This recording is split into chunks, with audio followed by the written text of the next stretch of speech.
Hi friends, happy Holy Monday. I hope that you had a great celebration yesterday as we remember Palm Sunday.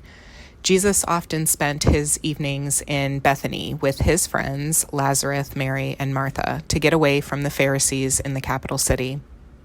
Although we didn't get a chance to see Bethany, we enter the city early each morning just like Jesus did. And our amazing tour guide played the current national anthem the first time we saw Jerusalem.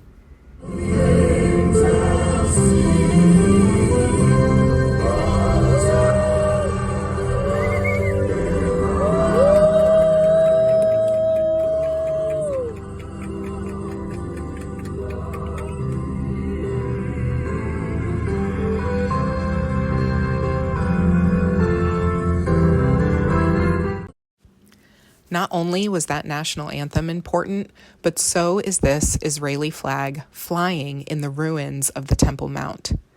Israel was a nation or a kingdom in the Old Testament for about 1,000 years before Christ under King David, who had a divine dream of this temple. But it was his son Solomon who originally built it. After Solomon's death, the land was divided into two, with Israel and Judea. 63 years before Christ, the Roman Empire took over, and 20 years before Christ, King Herod rebuilt Solomon's temple even bigger. But that too was destroyed, this time by the Romans, and the land became Palestine for about 3,000 years. During that time, they built the Dome of the Rock, or the Al-Aqsa Mosque, over the ruins of the Second Temple of Herod. The United Nations tried to approve a plan to partition Palestine back into two parts, a Jewish and an Arab state, but the Arabs rejected it. The good news is, a year later in 1948, Israel was officially declared an independent state with the head of the Jewish Agency as their prime minister, as long as the Arabs could keep ownership of the Temple Mount. The nation of Israel is only 75 years old, and Jerusalem is its capital city. We enter the temple for the second time, just like Jesus did on Holy Monday, leading up to Passover, and I take a moment to touch these ancient stones. As we walk back to the Temple Mount, we see a pile of rubble recently excavated, and I remember that just the day before, Jesus told them not one stone would be left of the temple. And 70 years later, Jesus was right. Once again, at Passover, the Roman Emperor Titus besieged Jerusalem by allowing pilgrims to enter the city, but then he refused to let them leave, which eventually led to dehydration and starvation. This allowed his army to break through the walls and tear the city to the ground, just like Jesus had predicted. As we make our way around, we see Holy Week unfolding before our eyes. On Monday, when Jesus was at the Temple Mount, we see both Matthew and Mark right in front of us with these storefront cutouts where Jesus saw his people buying and selling goods and exchanging money. Jesus quotes Isaiah when he sees this and says, "My house shall be called a house of prayer, but you have made it into a den of thieves." Jesus starts flipping over all of the tables and the money flies everywhere, and he's not allowing anybody to carry merchandise throughout the temple court. This, of course, angers the religious elite that quite enjoyed their greedy setup, and the plotting for Jesus's imprisonment and death begins.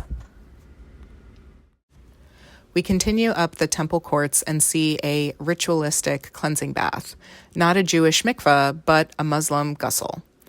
Once again, only the Holy of Holies can get to the farthest point of the temple.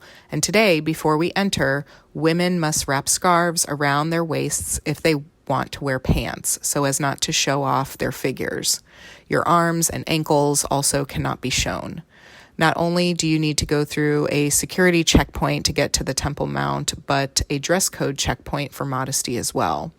A few of the women in our tour group were given military-grade skirts because their leggings were too short or too tight. So now I have a whole new appreciation for your Sunday best. 700 years after the death of Christ, Muslims built the Dome of the Rock and the Cantor-scaled arches as a place to pray to Muhammad. This is the longest standing building in use in Israel and is more than 1,000 years old.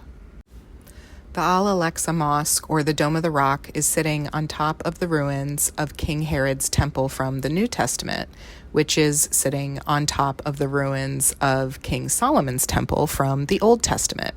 Only Muslims are allowed to go in, and you must pledge your allegiance to Muhammad upon entering. Adjacent to the mosque is another dome, covering what used to be the sacrificial altar of King Herod. Around the corner from the altar is an exposed stone. This is all that was able to be excavated from Mount Moriah before digging was halted by Palestinians. This is the bedrock where it all began. Bedrock is the hardest, most solid rock, well beneath any surface material. This is the rock that God created all land on the third day in the book of Genesis from. This is the rock that God created Adam, or all man, on in the sixth day of creation. And 2,000 years later, this is the same rock that Father Abraham offered his son Isaac up as a sacrifice of obedience. And then, 2,000 years after that, this was the very same rock that God sacrificed his son on for all of us at the cross. Where it began and where it was finished is on Mount Moriah. Here is a scale model of the Temple Mount in the city of Jerusalem on Mount Moriah with the mosque that we see today. And next to it is the temple that actually lays beneath it, with the Holy of Holies, where only the high priest would go once a year on Yom Kippur to atone for the sins of the community. We can't actually get to the Holy of Holies from the surface because it is under the mosque, so we have to go below the surface.